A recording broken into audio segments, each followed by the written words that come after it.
Hey YouTube, Dan Ottawa here, the best 3rd/4th tier Pokemon Go battler in the world, coming at you with my second Ultra League team. My first team was a remix team, and this one is Open Ultra, as you can see by the banned Pokemon there. It is Talonflame, Abomasnow, Umbreon. This is a repeat, and it's because I was struggling with a team to beat Glanstunfisk. So I tried like a Typhlosion Machamp, I tried a Gengar Machamp, and it was a mixture of like both were too glassy. In the remix, like Machamp is a beast, but it is a bit glassy, and then like Gengar Typhlosion, they are both really glassy, so I couldn't really find a team that worked. So I did like 1.5 sets and I wasn't having a winning record, so I'm like, you know what, I need something to post tomorrow, so let's just go back to my winning team from a couple seasons ago, which is Talonflame, Abomasnow, Umbreon, double week 2 fighter in the back. Now I did well with this team just because I know how to play it. But even though I know how to play it, I'm going to show you 2 matches right off the bat.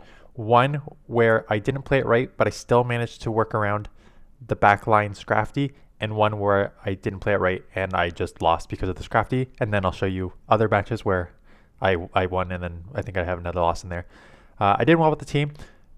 If you have Drapion, put in Drapion for the Umbreon, because having the double weakness to fighting in the back is a huge flaw in this team. Like a Scrafty can ramp up and then throw foul plays at the Talonflame. So it's a huge weakness. So if you have a Drapion, I think that's a better play for Umbreon. I also, in my video 2 days ago, said that you can run Swampert instead of Umbreon because you do have Talonflame and Abomasnow that can deal with Trevenant. And to a certain extent, they can both deal with Cresselia and Giratina, but I actually did not see many Giratinas today, so that was interesting. But okay, so let's go into the battles to see how this team works. And here we go. So Talonflame on the lead, Talonflame on the lead. With this team, you always need to like either bail with minimum damage done on you, or yeah, you need to bail with minimum damage done. So they decide to Brave Bird. I do shield up correctly. Why I didn't bail because I was up 1. Now I'm down a shield. I need to get out of here, right? So I'm going to Brave Bird and bail, but they stand, and here comes your Scrafty.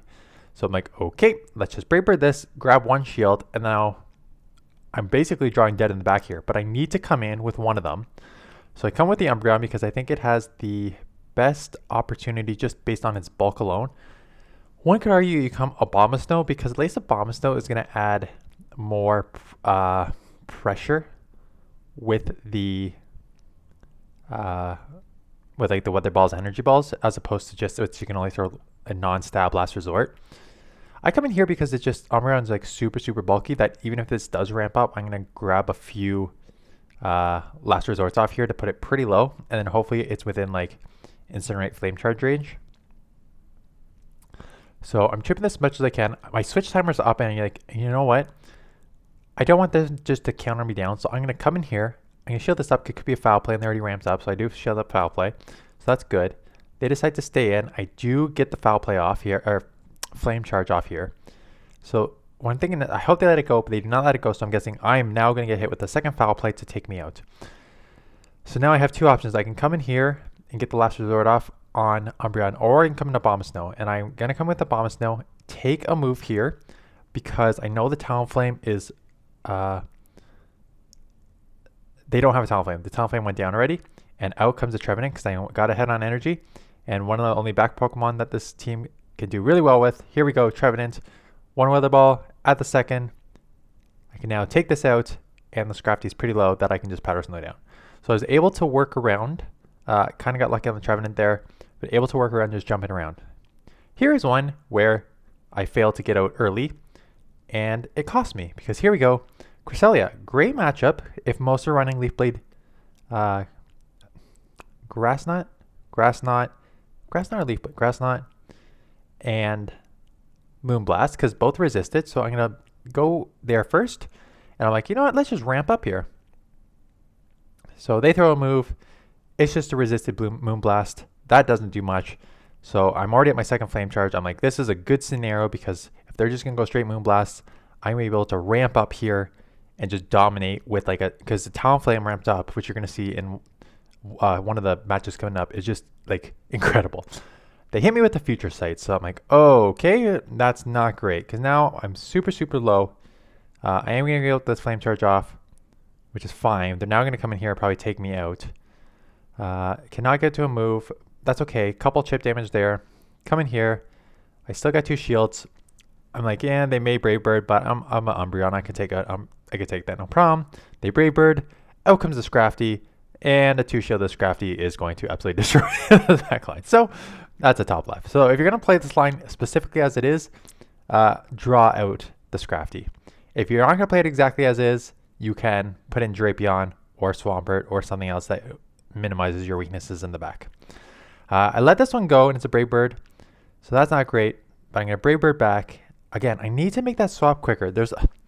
Again, it's always tough when you're running a new line for the first time, even though I've used this line before. Like, it takes a while to get used to it, and when I'm making these videos, I'm only doing like 3, like sometimes 5 sets, but like sometimes as minimum as like 3 or 4 sets. So some of these battles are like, you should have made that change faster. But they Brave Bird.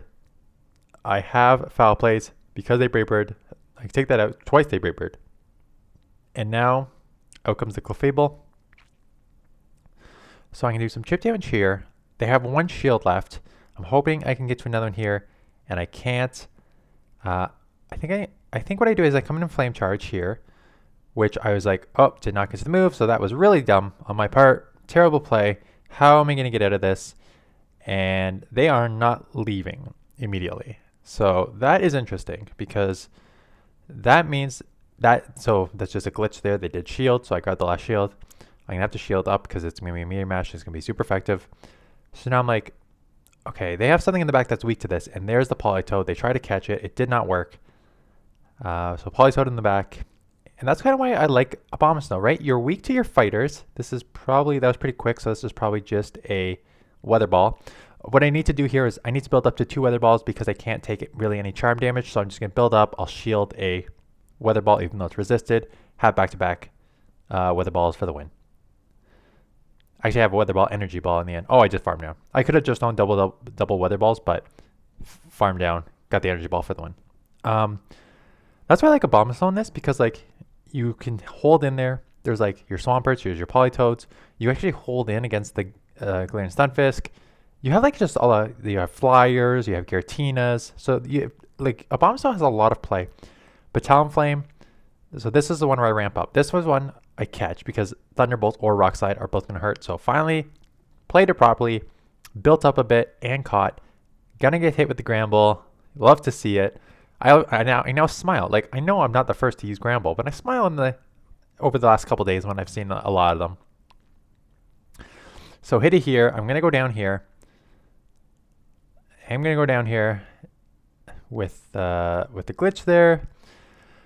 Wait the switch clock out a bit. I flame charge. I lose CMP. So not smart on my part because I know I was gonna lose CMP against a Shadow Gramble. Hit me with the crunch, which is super effective. And now what you're going to see is this flame charge will take it down. So now I'm boosted 1. And I do get 1 more off. And these counters, so Deoxys are going to come back in. These counters aren't going to take me out. It's just going to be the Rock Slide. And I'm now in Psycho Boost range too. So now I'm like, okay, time to just start ramping up here. So we're going to launch this one off. They shield. They're countering. They're going to throw a move. They now within potentially counter down range or a Psycho Boost range. So I shielded up. They are running Rock Slide, so that's fine. Shield it up. Get the next one off to boost it here. Even more. And they have 1 more shield. No, I have 1 more shield. I was like, I don't know if I can get to the move here, but I'm going to try. It is a Psycho Boost. So they do not get to the next move. I able to, what am I on now? 3 times ramped up? 4 times ramped up? So even though I'm on like 0 energy, out comes a Greedent. And 1, 2, I only get 2 off. But you know what? 2, 3 times boosted flame charge does enough chip damage that I now am going to spam off. But I'm going to spam off where they're already a decent amount lowered that I'm able to take this matchup. So I throw the Earth Power or Energy Ball. Just like, how much does it do? Because I know Greedent's pretty thick. But the energy ball puts it low enough so that it's now in weather ball range. So that additional chip damage puts it within weather ball range. Looks like 2 energy balls probably could have taken it out. And I don't know how close they are to like a crunch there or back-to-back body slam. So let's just take this out for the win. So Talonflame ramped up is deadly. So Umbreon in the lead here. I'm going to try and probably catch as well, but I don't know if I timed this right. I know I need to try and catch. Get out of there. Yeah, did not catch properly. That's okay. Because Foul Play is a pretty weak move. Does an okay amount, so I'm going to go one more and then just Brave Bird, and then I'll bail. Like, let's do a significant amount of chip damage in case I just need to come in with like something else here. So here with the Brave Bird, Umbreon is thick. Out comes an Escav, so we're 2 shielded each. These counters are going to start adding up. I'm pretty thick, but I can start spamming these Foul Plays. And Escav is, as I showed in the video yesterday, not fragile, but not super tanky. So I'm able to take this Mega Horn, throw this move. I'm now probably going to get countered down, but I'm okay with that because I wanted to try and get even one Incinerate through to take this out. Will help me in the end here, probably. So out comes the Umbreon, and again, I probably have to start shielding this up, but my thought process here is, again, this is now low because I Brave Bird it. If I could just if I can just Flame Charge and ramp up, and they snuck a Snarl through, so that's not great, I'm in a pretty good situation here. So got the one off. They're going to come with a second move. I'm like, I can probably survive this. Maybe they will decide to let this go. I'm at the Flame Charge. Maybe they'll let this go, and hopefully it'll be enough to take it out. Ramped up, does take it out, and out comes a Crest. Do I get to a move? I do get to a move. It is a Brave Bird, so now they need to respect it, or else it's going to do a significant amount of chip damage. So they do. I'm going to go in here immediately, start getting ahead on energy. Again, it's going to be Moonblast or Leaf Blade, or it is a Moonblast. And in the moment, I'm like, okay, let's shield this because of what I said in the video last week, where I said they are significantly less likely to bait on the first one. They're more likely to bait on the second one when you're within like takeout range. So I should have shielded that up. Instead, I shield this one up, and they beat it's Grass Knot. Yeah, they bait me with Grass Knot there, so that's not great. I decide to go for the Weather Balls because I don't think a Grass Knot takes it out. It wouldn't, and I'm hoping that they lost count here. I'm now going to have to eat a Moonblast, but you can between the because this isn't even you can see it's a hundo, so I do get the energy ball to take it out. It's a hundo, so it's not even optimal IVs. Like, I think it tops out at level 44.5 here instead of like level 50, which you can get up to. So even with that little extra bulk, able to take it out. So Clefable, finally a good lead. Swampert, that's a good switch in here. Let's get out of here. I catch the Hydro. Great. So things are lining up here. What ends up happening here is they just start going straight Hydro. And I already ate one, which is fine. But these Hydros come quick, and even though it's resisted, they come hard. So I'm already in the yellow. I am going to build up to the Weather Energy Ball and just go for the nuke here, because grab shields or take it out. They do shield. Defense falls, so I don't know if it's in Weather Ball range. So they throw the third Hydro. So now I'm within one Hydro Cannon out. So am I going to get to the move here? They catch on the crest? What do they catch on? So I threw the Weather Ball. They clutch on the Clefable, so that's okay because this is all resisted. And now, you know what we're doing. Kind of like the Feather Dance yesterday where you just lower their attack. Flame Charge is the exact opposite where you're just ramping up. And I'm now, I was building up, I'm like, maybe I should just like farm down and come out with a bunch of energy. But then I'm like, no, I don't want to waste my shields because I know the Swamperts are going to start throwing Hydros at me. I'd rather save the shields here because I'm 2 times ramped up here already. I'm going to throw this because this is going to force the last shield. And I think they're going to shield, right? So that's why I'm flame charging, because I think they're going to shield because they're going to want to get off the next one. And so they do shield. That's fine. I'm going to shield this up because I think I can get to the next flame charge, which will put me 4 times ramped up. 4 times ramped up? 1. Yeah, I think this is going to be the 4th time. 3rd or 4th time ramped up, which is huge. So this will take this out. No problem. What's in the back? It is a Lapras. So again, I'm not able to get to the move before they take me out because Incinerate is such a long move. But even though that doesn't look like a ton, but that does enough damage to be able to comfortably take this with Foul Plays here. And I was like, oh, they're building up. They may throw the Skull Bash. Let's start throwing these before they throw the Skull Bash to ramp up their defense. And now they're already in the yellow, and I get another one off before they get the Skull Bash if that's the way they're going. So this is game over. And that's why, like, even though this team has very obvious flaws, the bulk you get, bulk is better, right? The bulk you get with Abomasnow and Umbreon is just super important in a lot of these like matchups. And that's why I like it. But again, Drapion would make this team so much better because you can deal with your like your Scrafty in the back. So I would run that if I had it. And I wouldn't hate going Swampert either. Obstagoon on the lead, so this is where you want to see the Obstagoon. But if I remember, I still lose this matchup. Because I think...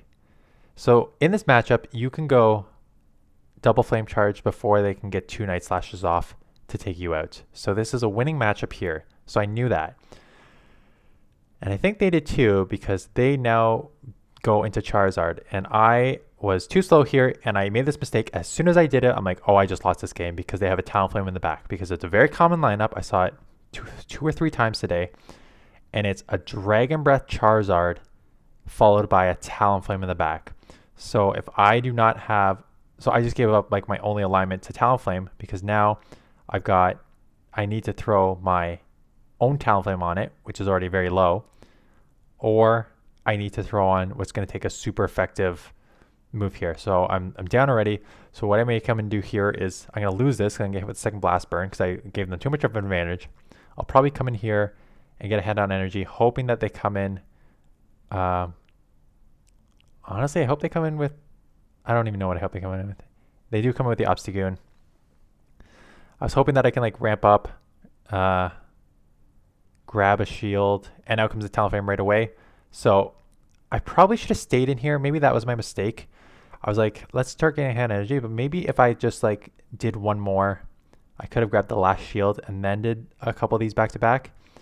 I'm timing the best I can just to do 2 Powder Snows before they get the Incinerate through. But even at that, I'm going to be taken too low, and they're going to have multiple moves on this, followed by... so I almost take it out, which is like it was good timing. I do not sneak an Incinerate through, so I got to go here, and then they have a Night Slash to take me out. So well played to my opponent. Poor recognition on my part. Like, you need to realize that if they're coming in with a Dragon Ball Charizard with a fighter in the lead, it's most likely that they have Talonflame in the back. It's a very common lineup. So Mandibuzz on the lead. I'm wondering if I try and catch on my Umbreon. And I do, and I successfully catch. So there we go. Finally did something right here. So catch it, Dark Pulse, absorbs all that. So running Dark Pulse, so that's even more energy wasted. Out comes the Nidoqueen. So now it's a spam versus spam, foul plays versus what they're just going to continue to lower my defense with these Poison Jabs and Poison Fangs.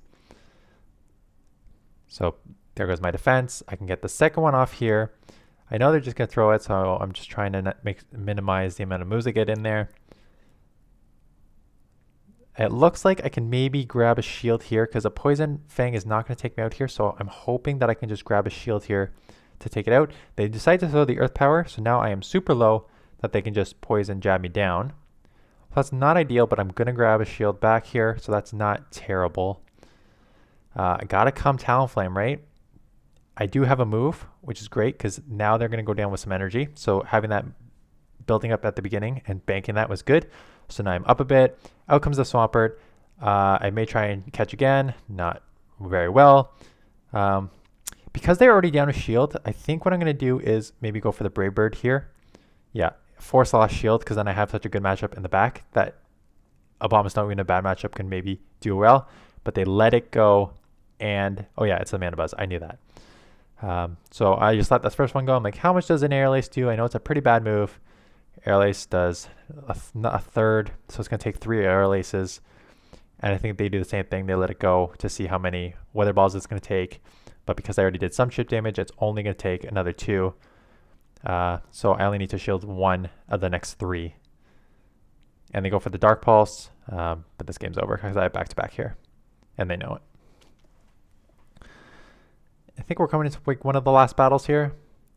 Talonflame, Ninetales, you love to see that lead. Out comes the Swampert, so you love to see that.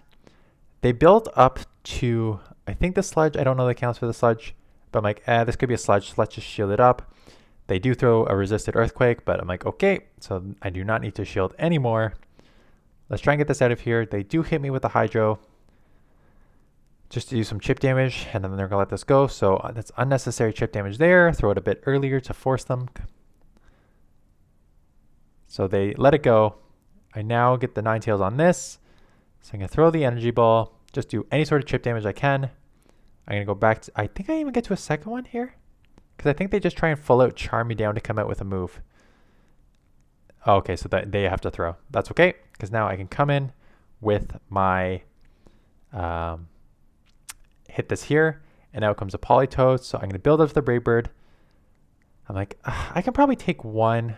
I'm like, but I don't want to because it's gonna hurt me the most. So I'm gonna shield that up, because I know that I can now come in Umbreon and just absorb a ton of energy. They're 2 shielding, and they let it go. And I was like, okay, I just lost this game because why would you not shield up a potential Brave Bird with 2 shields? So they let it go. The good news is Umbreon is super tanky here. And this is where this tankiness comes in handy. So they let that go again. I'm wondering what this person is doing, saving their shields. And they're saving their shields because what they're going to try and do is just go like hit me with like 3 in a row there. But what they ended up doing is costing themselves the game, because what happens here is I'm going to just get out of there immediately. I don't need to worry about the charms, and I don't need to worry about the weather balls here, realistically. So I can flame charge here. And what that's going to do is ramp me up again, that now they're so low that 1 Incinerate is probably going to take them out.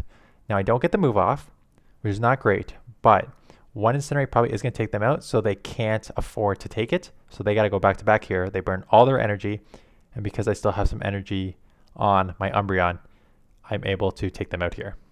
So I think if they shielded earlier, they probably would have had a better chance there, but able to take that win.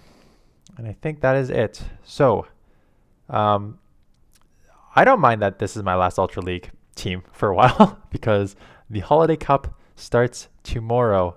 So tomorrow morning, I'm going to throw out a bunch of teams. I started looking at the meta. So basically, if you've never seen how I do teams in like new cups, I'll go over the what's allowed, like the typings.